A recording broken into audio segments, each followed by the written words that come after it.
Hi, everybody. Thank you for joining the alternate and historical fiction track. For our favorite game, Fact or Fiction, we have asked a few of our authors to come join us, and we're going to see who can stump who. I'm actually going to hand it off to our very first storyteller, Jonathan, if you would. Retired Marine Colonel. Now I'm a full-time writer living in Colorado Springs with my wife Kiwi and 3.5-year-old twin girls. So I'm usually pretty tired. I write primarily military science fiction, but I write historical fiction, regular science fiction, and paranormal. I'm a USA Today bestseller. I've been nominated twice. I've been a finalist twice for the Dragon Award and twice for the Nebula Award.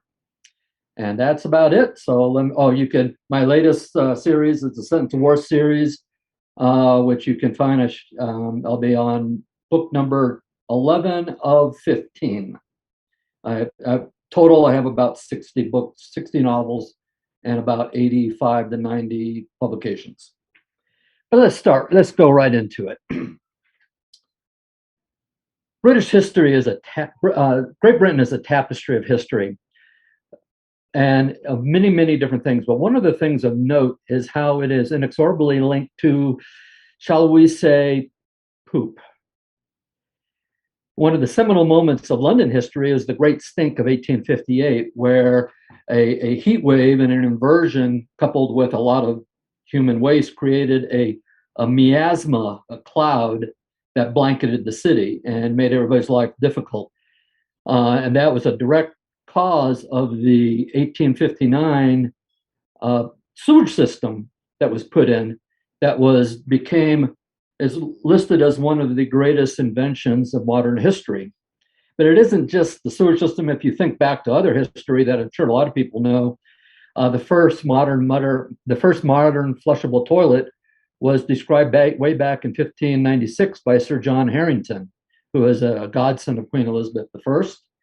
And of course, Thomas Crapper was the one who popularized toilets inside. So with those two men, we have the words John and Crapper. However, it's not just the getting rid of human waste. If you look back further, human waste had an impact on freeing England from Roman occupation. How did that happen? Well, in order to tell the story, I have to really go back in history a little bit. In 122, the Romans started construction of Hadrian's Wall. This was a wall that stretched 73 miles across the country, from Wallsend on the River Tyne in the east to Bowis on Solway in the west. The wall is now a UNESCO heritage site. It was built to separate Roman Britannia from Caledonia, which was populated by mostly Pictish tribes who spoke Common Brittonic. And it was from about 4 to 6 meters tall throughout most of it, and it was populated by about 16 different forts. One of those forts was called Borcovicium, which is now known as the Homestead's Roman Fort, if anyone's ever been there. It's owned by the National Trust in care of the English Heritage. It was built in 124 AD. Now, this fort was right about in the middle of Hadrian's Wall, so it had pretty big strategic value. It was initially manned by a double-sized cohort and a detachment of legionnaires. However, later on, it was manned by the Tungarian cohort and the Frisian Cineas Frisorium. Now, the wall was superseded 20 years later by the Antonine Wall, which was much bigger, but that wall was abandoned after over 8 years. And all those troops came back to Hadrian's Wall. So the question is, this wall was a tremendous engineering feat. It kept the Pictish tribes from coming in. It kept the Roman citizens from leaving, which is probably also as important. But what happened to it? Why was it abandoned? Here's where it gets interesting, and we get back to my original subject. As you know, Romans were pretty big on sewers, right? Sewers and running water. They had their aqueducts, they had public toilets. However, what was unique about this fort was it had no running water. So in order to survive, they had to build a system of cisterns, interlocking cisterns around the periphery of the fort. And this is where they gathered rainwater to supply them throughout the year. It also had what is currently the best preserved stone latrine in all of the UK. So you could tell the Romans were very careful about their waste management. Now, at the turn of the 5th century, the fort was manned by the Tungarians, as I said, and the Frisians. And at this time, Christianity had been in Rome for about a century. And the Tungarians were all Christian. The Frisians weren't really, especially in the military, where they still worship Mars as the god of war, and they combined that with Beta and Flaminia, who are Germanic goddesses of war. So as you could tell, as you could guess, this caused a little bit of friction. They didn't really like each other.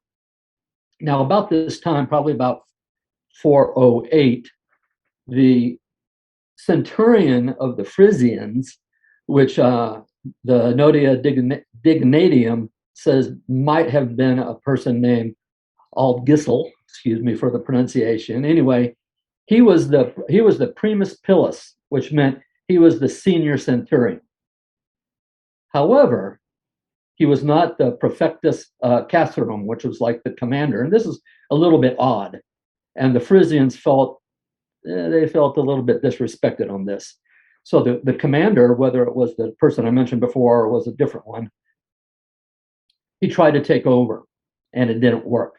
And probably to save his life, he and a few others defected over the wall into the Caledonians. Now, is that pertinent to the fall of the wall? Well, shortly thereafter, all the Roman soldiers started getting cholera. Now, they knew what they had to do. They went back to the latrines and they rebuilt them, they relined them, they made them bigger, they made them more robust, which is probably why today they are the best preserved Roman stone latrines in the country, but it didn't work. They were still getting sick. And they at sometimes half of the fort would be bedridden if they even survived. But remember what I told you about the rainwater catchment system. It was all on the periphery of the fort, right? Now the fort, if any of you have ever been there, the fort is perched on the edge of a cliff. It's about a 60-foot cliff. It's kind of tumbled rock and stuff like that. Now there's no way the Pictish could actually assault up the cliff, but all those rocks and crevices made it fairly easy for people to infiltrate up during the night. So they were able to infiltrate up to the periphery of the fort, which is where the rainwater catchment system was. And so all they had to do, and since it was all interconnected, all they had to do was reach any part of that system, and they were able to, shall we say, befoul the water. Yeah. So no matter what the Romans tried to do to the latrines, it wasn't going to help them, because it was not Roman, it was not Roman waste, but Caledonian human waste that was making them sick. Well, you can only take this so much if you know what cholera does to you. It's not pleasant. So after a period of time, certainly it was months, maybe it was up to a year, the cohort was withdrawn. There's some indication that this was supposed to be temporary, but they never came back. And I told you, this was right in the middle. This was a very strategic fort. So just like dominoes, with this one empty, one fort after the next either fell or was abandoned. And at 409, the entire wall was abandoned. Coincidentally, 410, the Romans left Britannia. Roman Britannia no longer existed. So how to get rid of crap, if I could say that, might have made London what it is today. But while it certainly wasn't the only reason, the introduction of it probably helped the country gain its freedom from the Roman Empire, and it certainly assisted it. And that's one reason right now why the UK and bodily waste share an intertwined history that's impossible to separate. Oh, wow. That is funny and fascinating and really gross. I had to think about doing that one or not, but it was interesting. It's totally worth it because you know what? It really brings like a whole different meaning to like everybody poops. Yes. Like everybody poops and road might fall. Oh my gosh. Oh my Can gosh. I basically do a half fact there? Or do I have to go all fact? What? I don't know if we can figure that out. This one's already kind of a stumper. No, I do not. Basically, I do not question the idea of a plague at the wall. I argue whether or not the Augustus and the Victrix were pulled because of it. It wasn't the Augustus at this time. The Augustus were pulled 200 years before that. Yeah, the Victrix was pulled. And according to the Notitia Dignitatum, there was some question about what was pulled in 410. But yeah, I would not question. I will give you a fact for the cholera thing. We could have a nice long talk about why the troops were actually pulled from England. I can't. Oh yeah. Well, okay. No. You don't? No. Oh, I totally. I'm team poop. She doesn't want it to be true. Can you just say because I don't. I really have no idea. I do know at some point the miasma thing in Britain did happen, but that did. And I did study Roman history, but I think I basically stopped around Nero, so I'm completely clueless. But in the post-Nero years. If this isn't the way that you quit if you're like, I'm not just gonna quit the Romans, I'm gonna like quit the Romans. Yeah. You're like, hold on, I know where all the good water is. I gotcha. Nice. All right, so real quick for everybody, hold up your sign. Let us know what you think. Okay. All right, you gotta let us know. What's the truth?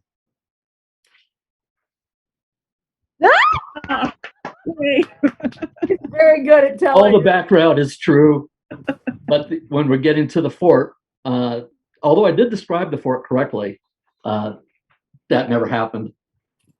There's no notation on that's why. No, there should be one guy whose job it is to guard the water to make sure nobody's dead. The one thing I did think about that. As a military person, I was find out that the other guys were doing it. That was the one point where I wasn't sold. But there were a couple of but I like the story, so. Oh, absolutely. It's a great story. That's what you're supposed to do. Make it sound real enough that it just could be. Yeah, I could have gone either way. Seriously. Good job, Jonathan. Who would you like to tinkle our fancy next? Tinkle? Yeah, that was what I was thinking. I thought you said tinkle the fancy. It's the end of a long day. I think because he was right, I'm going to go with Jean Marie. Here. He made up lots of words and phrases. It could be a new one. Just call me Shakespeare. No, I'm going to. In fact, you just spoke, Jean Marie. You're next. Hello, my name is Jean Marie Ward. I write fiction, nonfiction, and everything in between. My books are available on Amazon and elsewhere. My current release is something called Fire Sale in the Modern Deities Guide to Surviving Humanity. But this fall, I have a wonderful, well, I think so, wonderful steampunk, Weird West, magical Western called Siren Bridge coming from Falstaff Books. And to talk about that one, let me just say, strudel anyone? Okay. Well, actually, I am next in terms of the time frame, because I too am working in the 5th century, and my time frame is from about 430 to about 453. And the thing I'm going to talk about is, we give legends a bad rap, and we give historical fiction a bad rap. And with very good reason, we give Richard Wagner a really bad rap. But Richard Wagner based his work, The Ring of the Nibelungs, on a number of legends. And to make that even better, the core legend that he based The Ring of the Nibelungs on, the one that occupies the better part of the twilight of the gods is all true. The core legend relating to the twilight of the gods is a Burgundian king named Gunther looked over one day when this big strapping guy named Siegfried showed up and said, "This is just the guy I need to marry my sister and get me this very rich princess, goddess, queen, depending on which legend you're talking at, who's got all this treasure that I really want to have, but she says I'm too weak for her. Well, what I'm going to do is I'm going to trick her by sending Siegfried, and then she'll marry me because she'll think I'm Siegfried." And he does that. He not only does that, he, on the advice of his brother or uncle, the sources vary, can feed Siegfried a love potion and has him marry his sister Gutruna, who's called Kriemhild in some of the legends. Okay, everything is going swimmingly for Gunther and his uncle until the girls figure out what happened. Next thing you know, Siegfried is killed, and then the castle of the Burgundians is burned, some say by this Princess Brunhild, some say by Attila. And then everybody dies, or depending on the legend you look at, Gutruna goes off and marries Attila, and then decides to kill him for killing her relatives, and goes off and has adventures of her own. Okay, sounds real fairy tale, doesn't it? Well, actually, there was a Burgundian king named Gundahar, son of Gibish. Yes, they were all Gibishans, or sons of Gibish. And anyway, there was this king called Gundahar, and he lived in Burgundy, and he had his kingdom by virtue of the Romans in the southeastern portion, France, what's now France. But he got pissed at the Romans. Now, we don't know quite who Siegfried is because, well, it's one of those names which means great in battle. And that's what people in legends gave a character whose real name they didn't know. There are similar exemplars of this in things like the Frankish histories. But anyway, he decided that he no longer wanted to be friends with the Romans, so he attacked them. And the Roman general Aetius called in his good buddy Attila and his Huns, and they slaughtered the Gibishes, the Gibikungs. And basically, that was the end of the line of the Gibikungs for 20 years, until after Attila failed to win the Roman Empire on the plains of Champagne and failed to take Rome because malaria. Being bored, he decided to take a new wife. And, well, he took the new wife. She was a German princess. Her name may have been Ildiko, but we're not quite sure. And the next morning, when they came to check on the happy couple, Attila was dead with a knife in his neck. I love it. I always grew up hearing, because my family's Chinese, so we always had like Attila the Hun stories because that's what you do. They're always like, so remember, happy wife, happy life. Attila the Hun, murdered by a German princess. And to be honest, I can't argue with any of that logic. That all sounds incredibly right. That's so fun.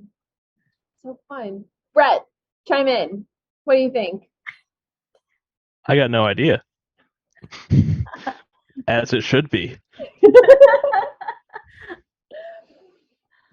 I mean, no, So you have to really think about it. You're like, first off, Attila that was his thing. Like he didn't just like ravage places. He left more children behind than like anything else. He's like, I got two things I do. I ride horses and I disrupt lives. Yeah, they basically did some genetic analysis on Genghis Khan. And something like a third of the population, or maybe two-thirds of the population in China, all the way to Hungary, is descended from Genghis Khan. Oh my gosh. I heard that. They get around. There's hordes. That's why they're always like, build walls. There's hordes outside. Jonathan, you're on mute. Jonathan, we can't hear you. I know you're talking. He's like, can't tell you what I'm thinking. There we go. What were you gonna say? I just said, build walls, just don't let them near your water. Hey, it doesn't, the walls didn't work for either the Huns or the Golden Horde. Yeah. I mean, Genghis Khan would say, okay, you can surrender now, or I come in there and you're all dead. Don't make me come in there. Don't make me come in there after you. See, then we're back to what we already know to be true, which is there's nothing scarier than an angry woman with a reason. Oh, I love it. I'm going facts wholeheartedly. I think this is great. Absolutely. I agree. I think it was very well told. Don't know. Very Well, I well told, know Michael. Gundahar was a Burgundian, or Burgundian, however you pronounce it. He was actually a Burgundian king. I've run across the name. I'm doing research for genealogy. So with that, I'm going to say, You've all weighed in?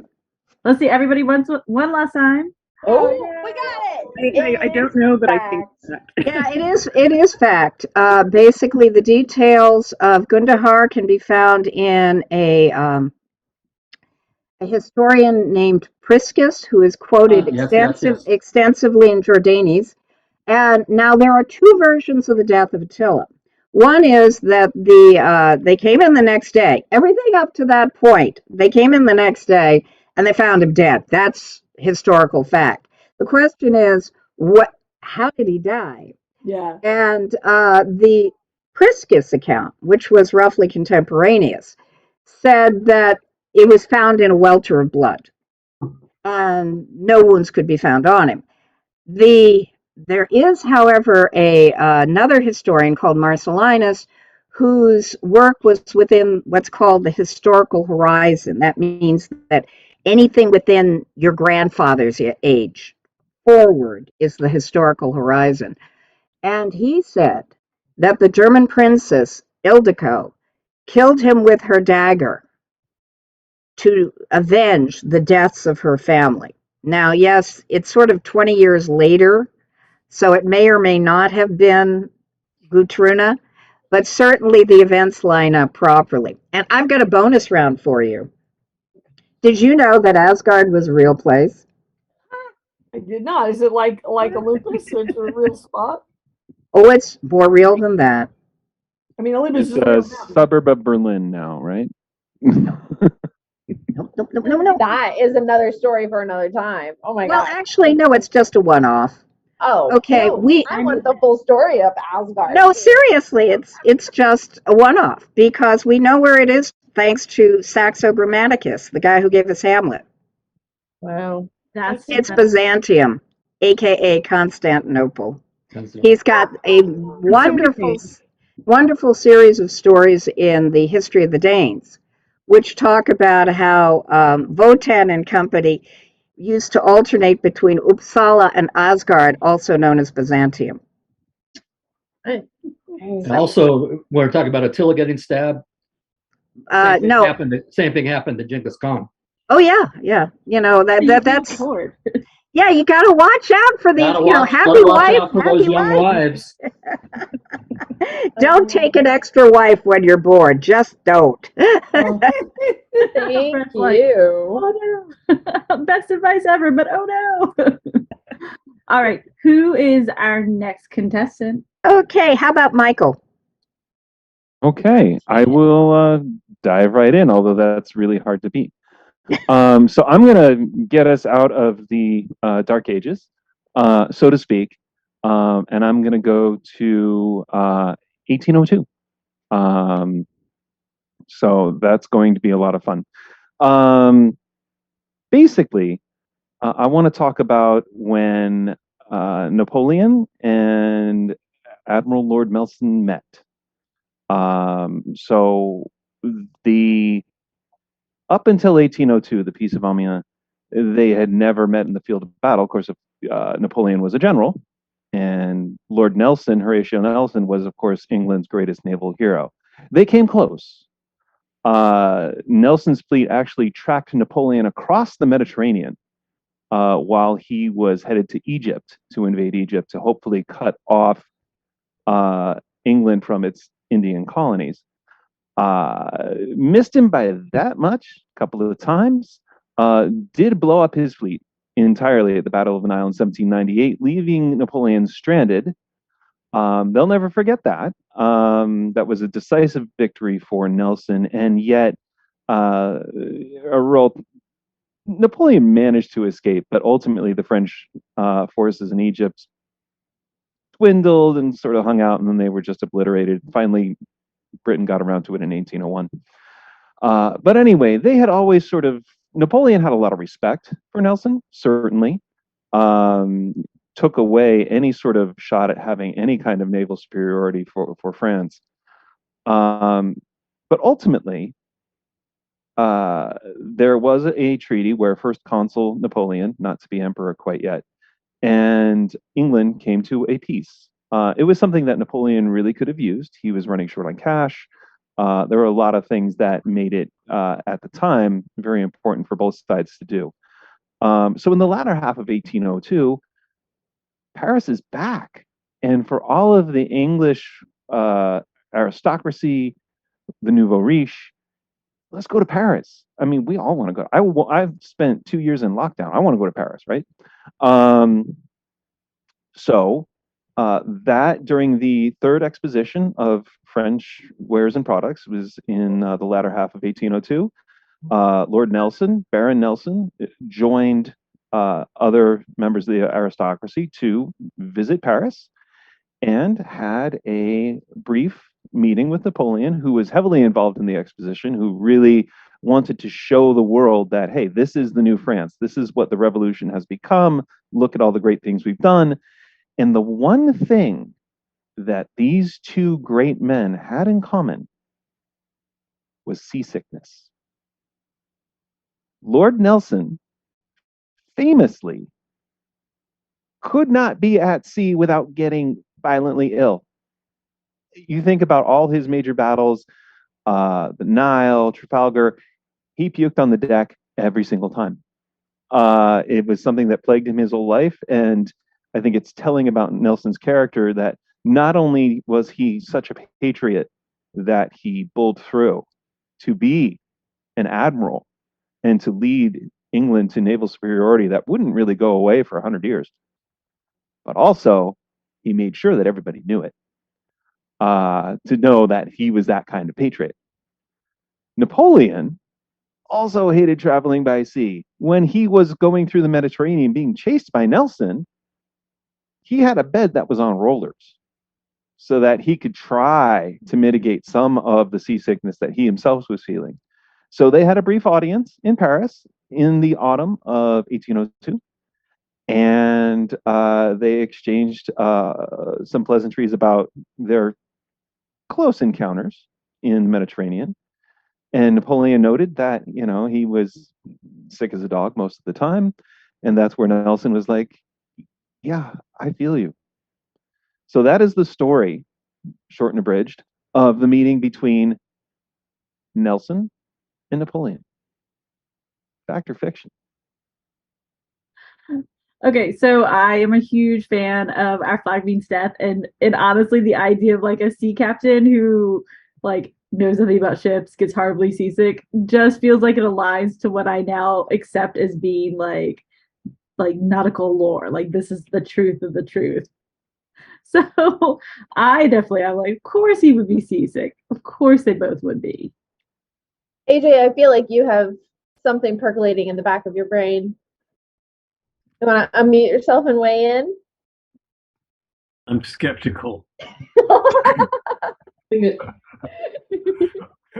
That's all I got. That's all I got. Nelson did get seasick.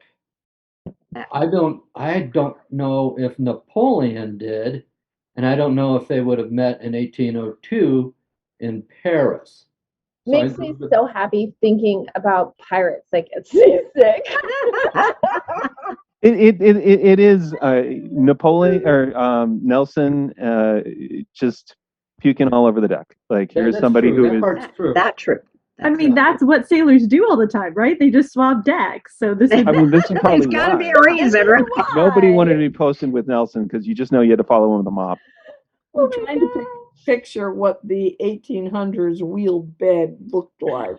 It's one of those little details that the ones in Harry Potter that are on the night bus, you know, and they just go back and forth. Well, you can literally. That's actually worse. One wonders. When I heard pirates in 1802, though, I thought this was like going to a be about card. the Barbary pirates. But meeting in Paris. All right, Brett, you got to weigh in. So. Well, we got to do this. I'm not sure, but I've been wrong every time, so it's probably fiction. I'm going with it. I think I'm going it's too much. fiction. I like Really to like- believe. Ooh, I really like most this. people All think right. it's fiction. Guessing a fiction. I don't know. All right. So is the big reveal? Here we go. Big reveal. Did I say facts? I did So- say facts. It is absolutely true. It is absolutely true that Nelson puked his brains out, usually before every battle. Like, if there was bad weather, he was over the railing. That's just one of the things that plagued him his entire career. He did not like being at sea. He was really, really good at it. But, this is how he suffered for his country. And of course, everybody knew that. Napoleon, also true. Traveling the Mediterranean, heading to Egypt. The bed was on coasters to try to mitigate some of that seasickness. Totally sick. No, Nelson and Napoleon never actually met. Oh, they could have been such good friends. They I doubt wanted it. to kill each other. But I will say this, Napoleon had enough respect or pent-up rage against Nelson that they kept a bust of Nelson in his chambers later on in his career. Probably wanted to throw things at it. But when he's angry? Well, it's a bust, and it's probably made out of something really hard, so I don't know if it's going to work. Yeah. So, and he didn't have Nelson to beat up for too long because, of course, Nelson died at Trafalgar. But by that point, the damage was done to the French Navy, and it never truly recovered. Which is why most of all the nonsense that Napoleon did happened on land. So there you go. They all got sick, but they never actually met, and I think that would have been a great alternate history to write about, even in a short story, which I may yet do. There you go. Amazing. Michael, who would you like to tell a story next? Oh gosh, well, I'm gonna go with the skeptic, Andrew. Okay. We were supposed to be introducing ourselves, but I think we forgot. So yeah, I'm AJ Hartley. I write mystery, thriller, fantasy, and sci-fi. Some for kids, some for adults. I'm also in what I laughingly call my day job, a Shakespeare professor. And so every time I do this, my stories always have a Shakespearean connection, and this is no exception. You'll be delighted to know. So, 1610, Galileo has just published his Starry Messenger, which, as you will probably recall, details, among other things, the movements of the moons of Jupiter, which he had observed through a telescope.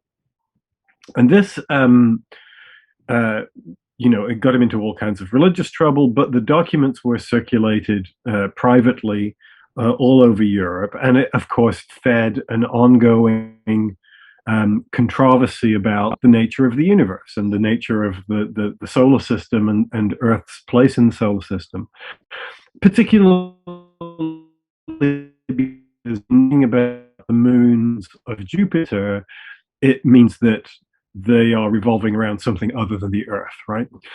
So it figures Jupiter as a planet like the Earth. And and this led to various sort of weird, bizarre, speculative publications, including one by a guy called Edwin Bridges, which I think might be the first English language UFO abduction account ever published. And it came out later this same year. And in it, Bridges claims that while on some sort of horseback ride between Nottingham and, where was he going? I forgot. On the outskirts of Nottingham somewhere, at night, a light descended above him. He lost consciousness. And when he came to, he was, he claims, on Jupiter.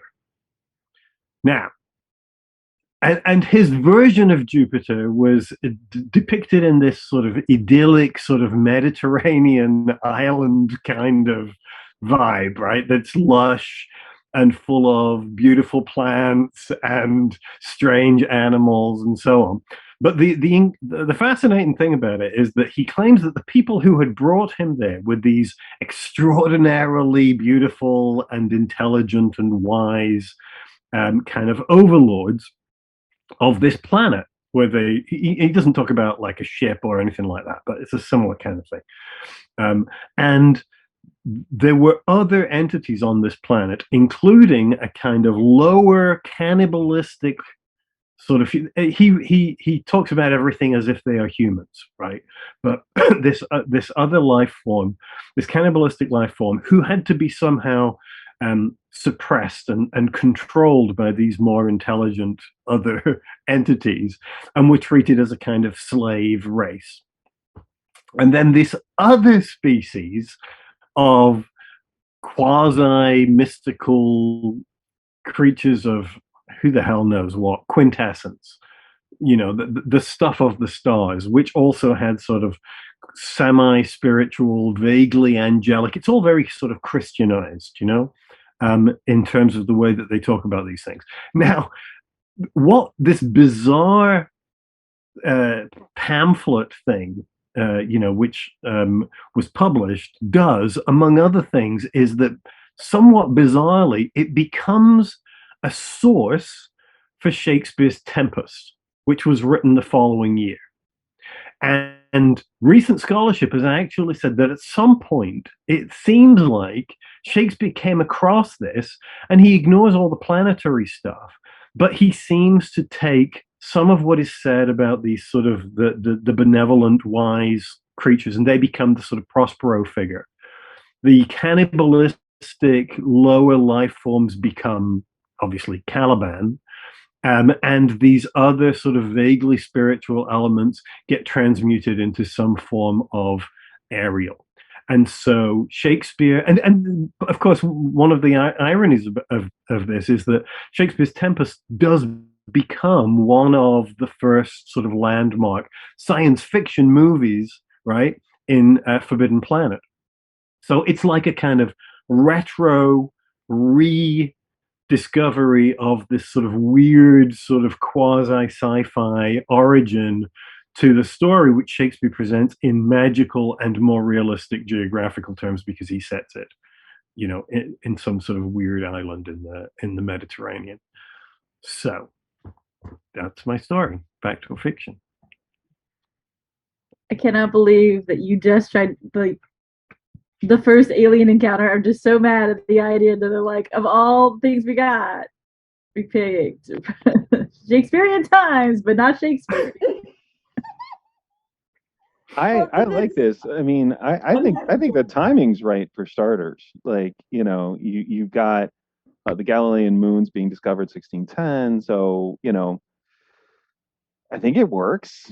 I feel like this is the story you tell somebody where you're like, but in truth, I got drunk. There was a plan. I Right, was abducted by drunk trip. aliens and taken to Jupiter. And they were all hot. It was a beautiful tropical paradise. Right? You got drunk and you went down to the Canaries and just had a blast, right? I went to Jupiter and all I came back was this pineapple. You were definitely in the woods and you found that in the river. Yes. Jonathan, you're still on Pineapples mute. Look, really finding a very pineapple in the expensive river back is then. less believable, frankly. This is Nottingham, for God's sake. Oh, I like how you were saying Nottingham going to where I forget. And then later on you said, of course. So either you're a really good actor or that was actually an indication. So that's why I'm saying this. This is great. Oh no, that's I- right. I'm on facts in this too. wrong every time. I want to keep my track. I know, Definitely feel like I you didn't- found the first tiki bar. I know the guy didn't go to Shakespeare, but Now, it's all made up, all rubbish. Oh, wow. Why is there to be a UFO sighting? So you are a good actor. I mean, you are a fantastic actor. Yes, he is. Yeah. But Shakespeare, you could totally see him being like, I met this drunk dude and hang tight. I got a hold. Or even somebody that was like, dude, I had the wildest dream. we know he based his stuff on other people's work. So what seemed I keep saying this is a story out of Upstart Crow. I remember in Demon Haunted World, Carl Sagan mentioned earlier stories of people being abducted by elves that actually match modern ideas of being so that part I thought Yeah. No joke. I was like, where is this paper on this dude that he published? I was like, I want to see this. Is so great. Oh, you got us. That was great. All right, let's go with who's not gone. Bernie. Hello. Oh, let me. Oh, yeah. Okay. You can probably see me. I just can't see myself. My name is Bernadette Johnson, aka Bernie. The last book that I have out is the Big Book of Spy Trivia.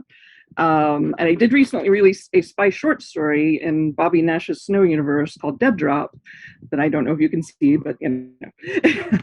I've been writing for a long time. I really started getting published around 2012. My day job for the last 30 or 25 years or so has been IT. So I was a programmer. Now I'm a DBA. And then I write in my spare time. And my story today is a little bit later than everyone else's so far. You may have heard of the famous occultist Aleister Crowley, whose name I may not be saying right. He, in around 1898, he joined a group called the Hermetic Order of the, I almost said Asian Dawn because of Die Hard, but it's the Golden Dawn, which was an occult group that was apparently a lot of occult groups popped up in the late 1800s, 1880s, 1890s. It was a big thing all over in Britain, everywhere, in Europe, everywhere. And he joined that one. That was it had some other notable members. One was, well, the only one I can remember now is William Butler Yeats. It had a lot of Irish members apparently because one of their goals was to kick Britain, or they actually were going to try to overthrow the British royals and place the Stuart line back in power. And that's not even the part of the story. That's not even the interesting part. That group completely fell apart at some point, and Crowley left, or it fell apart. So and he started his own religion. I think he called it Thelema or something similar that I have written down. But his motto was "Do what thou wilt." He was not a Christian. He grew up in a fundamentalist Christian family in Britain, or in England, but he rejected all that, started his own religion. He claimed he was in an occultist for the White Lodge. There was this whole White Lodge, Black Lodge thing where there were the people who said they were doing not black magic were in the White Lodge, and anyone they didn't like they'd say was in the Black Lodge. But at some point, but the thing that Aleister Crowley, we all know he was an occultist, but the thing you might not know is at least he claimed to be a spy for Britain, working as an agent provocateur to try to get Germany a little bit later, in like 1913 to 15, especially, after the war started in 1914, he was trying to discredit Germany by convincing them to do bad terrible things, or things that would get America, especially, on Britain's side against Germany. So Britain sent him in to do this. According to him, he was also sent into the Golden Dawn organization to break it up because of their, plans to overthrow the government, or the monarchy at least. And so that was, another, apparently, he claimed that he was a spy all the way from that time up to World War II. And one of the things he did, which is the terrible, but, the most interesting but terrible things, he was trying to, somebody, an Irish revolutionary was meeting with Germans in America. There were German spies in America. There was something called the Propaganda Cabinet that put out a magazine called The Fatherland, among other things, in the U.S. Crowley started writing for that. He got in, but he went. The revolutionary was going to meet with Germany to try to get support for doing an uprising in Ireland against England, getting England out of Ireland. So he went to America to try to disrupt that somewhat. But by the time he got there, that guy had already gone. So instead, he created a fake revolutionary group, staged a protest. He got a couple of real, Irish revolutionaries, and then a bunch of homeless men to stage a protest in New York. He rode out to Liberty Island. He made a show of ripping up his passport, even though he later said it was just an envelope. He just pretended it was his passport, and made a speech and everything. And that's kind of how he got in with the Germans. And he claiming that he was against Britain. He apparently attended a meeting of this propaganda cabinet in 1915, during which they asked the question whether they thought America would turn against them if they sank the Lusitania. It was a passenger liner that carried 1,000 or so people.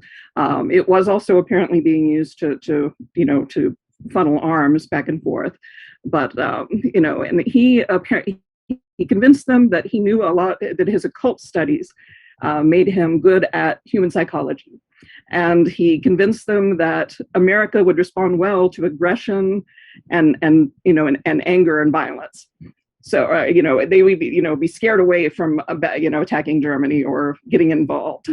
So he, according to him, at least, convinced Germany that it would be okay to sink the Lusitania, and they did.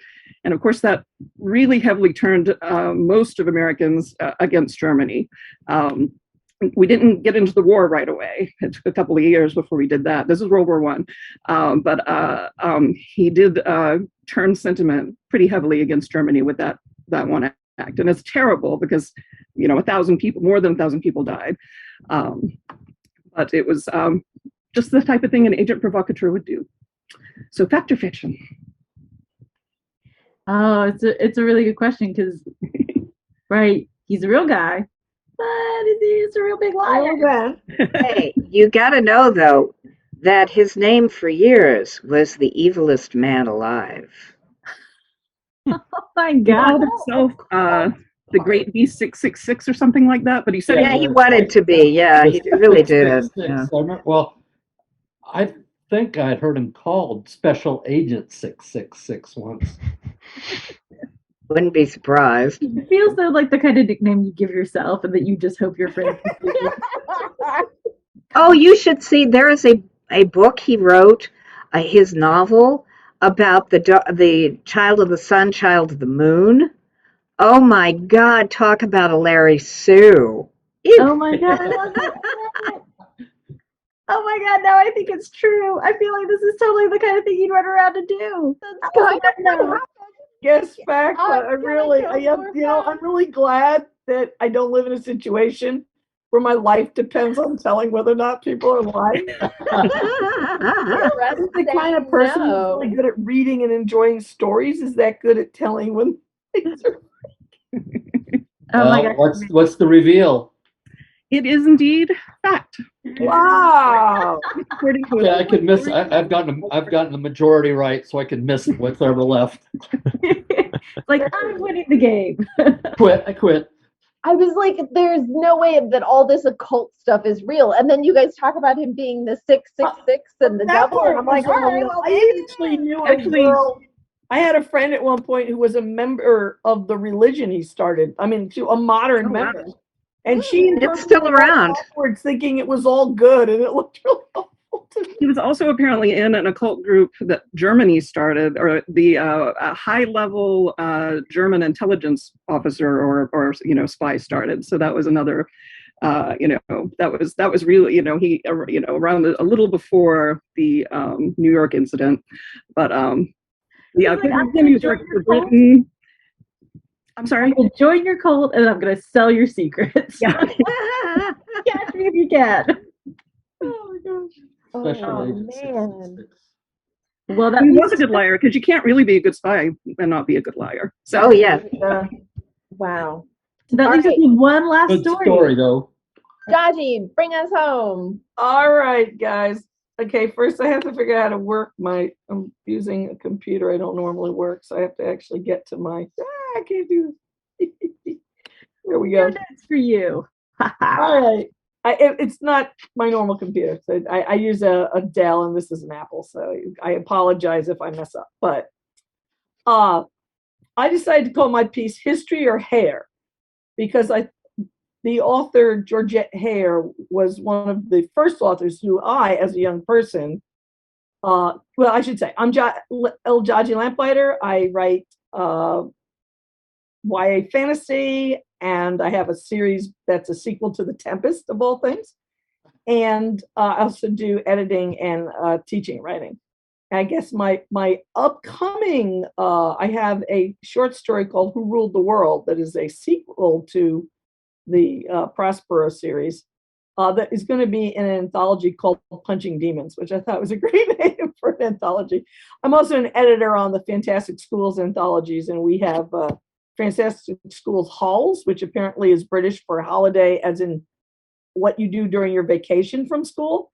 I haven't figured out how to communicate this to the American readers on the cover yet, but that one's going to be coming out soon too. And I'm working on book 6 in my Books of Unexpected Enlightenment, which is a stories of a young British girl goes to American magic school and has finds out there's a world that, the same way the normal people don't know about the magic world, there's a world the magic people don't know about that's both wonderful and scary. Anyway, so I decided that when I was young, Hare was the first person I read who wrote stories about girls dressing up as boys and climbing out windows and going on adventures, which are very common for if you want to have a story about a young woman and set in the past and have her be an adventure character. So this is a quite popular idea with both Hare and people who imitate her. But a great deal of debate goes on about how often did it really happen. So today I'm going to tell you a tale of just such a young woman. And I ask that if any of you recognize this tale, if you, don't blurt out a title or a name or something when it comes time to say fact or fiction, I suspect Jean Marie will know the story. Once upon a time, there was an Irishman named William McCorrick who had an affair with his maid, and the maid gave birth to a daughter. His wife left him, so he moved to London. And at the time, it was considered okay for a man to look after his bastard son, but it was not okay to look after your bastard daughter. The bastard daughters were supposed to be just sent away, let free.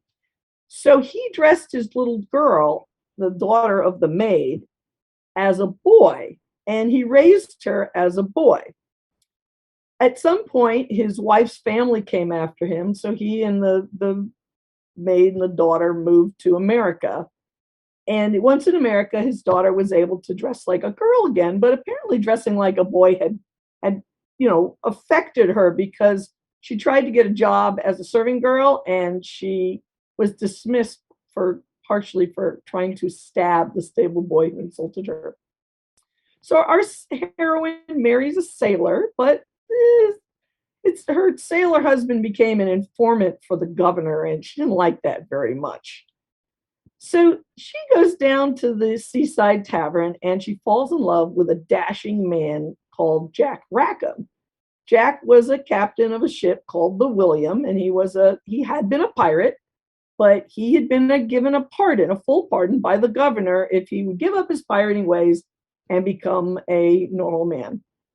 At that time, pirate and ship captains dressed really elegantly. They dressed in velvets and brocades and fine cloth. They tried to show how rich and well-to-do they were, except for Rackham.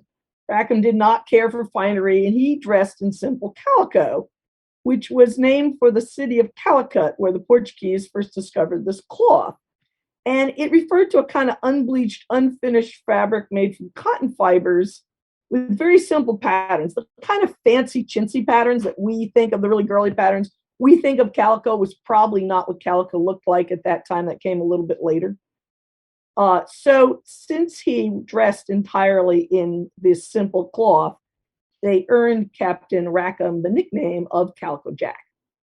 Calico Jack was also known for his design of the Jolly Roger. Jolly Rogers at that time usually looked like a skeleton, a full skeleton holding a weapon. And he had a black background with a white skull with two swords crossed underneath it. And this became wildly popular. So the Jolly Roger we know today is partially derived from his Jolly Roger. And his Jolly Roger is still used. The Tampa Bay Buccaneers use Calico Jack's Jolly Roger for their symbol. So our heroine falls in love with Calico Jack, and they decide to steal the William and become pirates again. And they change the name of the ship to the Revenge. And they set out as pirates. And our heroine launches her pirate career with an ingenious ploy. She creates a corpse by mangling a dressmaker's mannequin and smearing it with fake blood. So, and the crew of a French merchant ship was so terrified by her wielding an axe on this fake corpse that they surrendered without a fight. Women were not welcome at sea, particularly in pirates. So she went back to her masculine disguise, and she was a daring member of the Revenge pirate crew. She loved her husband, but she was faithful to him in her way, and her willingness to engage in casual flings made the other sailors a lot more willing to have her on board. So the Revenge captured a ship in the West Indies, and one of those who came on board was a very handsome sailor named Mark Reed, who impressed the crew with his elegance and his skill. He was like able to best some of them, and he was also an able seaman. So they took him on as a crew member, and our heroine became quite enamored of young Mark Reed, and she arranged to come upon him alone in the supply room, where she bared her breasts and admitted she was a woman. You can imagine her surprise when Mark Reed bared her breasts and revealed that she also was a woman. So this new young woman was actually Mary Reed. And her story was that her mom had been married and had a son, and her husband died. Now she was a widow. And as a widow, she got a stipends money from her mother-in-law. And the boy died. So she had another child and dressed it was a girl, but she dressed it as the boy and pretended it was the same child she had lost. And this worked for a while, but eventually, it didn't work. So Mary, who grew up as a boy, went off to war, became a soldier, got married.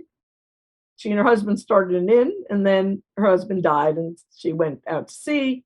And now she's a pirate. So the two girl pirates become best of friends. They go everywhere together. They hang out, they attack people, they work together. And Captain Jack Rackham becomes quite jealous, because it's one thing to have your wife, by that time they had gotten married, fooling around with other pirates. It's another thing to have her in a permanent relationship. So he decides he's going to kill the rival. So he breaks into the cabin to slit her throat, only to have Mary open her shirt and reveal that she too was a woman. So Mary takes up with another sailor, so that they now have their own gentleman, and Calico Jack's not so worried about her. and they go to sea. They're pirating. They capture sloops and ships and all sorts of things, and eventually they get the governor angry at them. So the governor sends out a fellow in his best sloop just to hunt them down. And eventually the king's ship comes upon them on a night when they've all been drinking. So the majority of the crew were drinking with the local fishermen. They're dead drunk, and they just stay below deck. And only our heroine and Mary and one other sailor went up to fight, and they fought their best, but they lost. So the whole crew has now been taken prisoner, and everybody surrendered except for the two women. And Calico Jack was hung the night before his execution on his last request. He wanted to see his wife. She sauntered in, looked at him, and said she was sorry to see him there, but if you had fought like a man, you need not have been hanged like a dog. He died, but the two women pleaded their belly. They said they were pregnant, so you can't hang us. So they got their execution stayed, and Mary unfortunately died of illness. But our heroine, she lived. She got pardoned somehow. She married someone else. She went on to have 8 children. So the question is, history or hair? Fact or fiction? I do love a pirate story, I have to say. I But just love these two women being on the same ship. That is hilarious. there were so many pirate ships back then. Some of this sounds, I forget the names, but some of it sounds like what I saw on television about pirates on Netflix, except for the two women. All the other stuff sounds true, but I would have thought I would really remember if there were two women on the ship. So I'm going to say this. How often does history actually get it right? Oh, AJ's gone fiction too. There's always that weird down the rabbit hole. Is it too weird to be not true? I don't know. Brett, what do you think? Weird enough to be true. I don't know. It's no Shakespeare drug trip, so Okay, just can imagine that there'd be Go two with the women. Two women. facts. Nice. Okay, I'm gonna go the other way. Just can't. I don't know. I like it. I want two women to be pirating along together and having adventures. I agree it would be a good story, but I just think I would have heard if there were two. If I'm thinking of the right woman and Calico Jack and stuff, they would have said. Yeah, the coincidence makes me a little skeptical, but I kind of want it to be true, so I'm gonna... Yes, thank you. Let me know when I can pull up my sign. You can go now. Can I say the name? You may. Do it. Go for it. Anne Bonny. Anne Bonny. I left out the name Anne Bonny because I thought that would give it away. But Oh yeah, when you were talking about the maid, though, I knew, and I remembered you were saying pirates. I'm going, she is. Yeah, she is. Yeah. Well, what happened was I knew I heard this story before somewhere. Pirates, and he was researching Calico Jack, and he came and told me the story. When he got to the second girl, I was like, "That sounds like fiction." So when I got the thing for I know, it's so wild, but it is absolutely it true. actually happened. It actually happened. And Yeah, one of the most interesting things in researching it was the reasons why the girls were raised like boys. Uh-huh. One source says that Mary Read didn't even know she was a girl until she was 13. Yeah. Wow. So anyway, it's an amazing story, but the funny thing was, I was with you when I first heard about it, and I was like, I would have heard about this if it had happened, but I knew that Jean Marie would have known this story. I saw that the show was about Anne Bonny. You think they would have mentioned it was the biggest can't part of the story? Yeah. I don't remember there being another woman. Mary Read doesn't come into it until the end of the story. And that because might be why. Yeah, Anne Bonny, and she, Mary Read, because she died surrounding childbirth or due to the It may have been conditions in the childbirth. They weren't sure if it was illness Yeah. or childbirth. that it's so late, and there was a certain, shall we say, until recently, a reluctance to discuss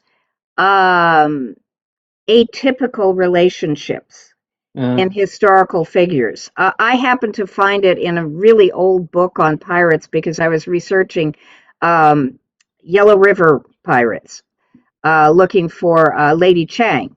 Yeah. But yeah, and it was like, the best and biggest of all. yeah, yeah, most successful of all. 1,800 ships working for her and 80,000 pirates. She was a Chinese prostitute who became a pirate. And then who wound up running some of the biggest brothels in Nanjing.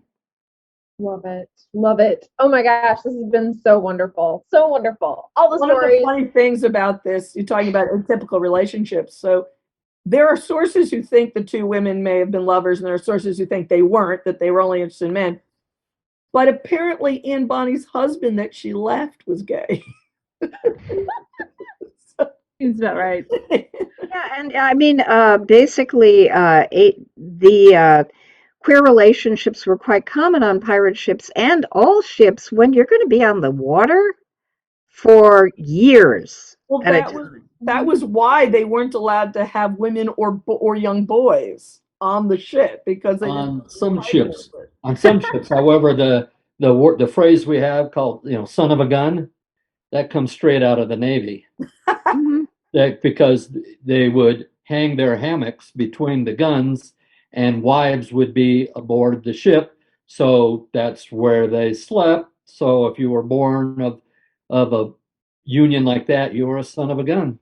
Oh, that's fun. And it depends on which period and which navy and what rank you were, whether you were allowed to have a wife or whether you had ladies coming on board. The admiral of the American fleet in the First Barbary War, which was 1802 to 1805, he had not only his wife, but he had his kids with him aboard the flagship. But pirate ships in particular, I think Black Bark's code said no women on board. Mm-hmm. And I feel like pirates followed him.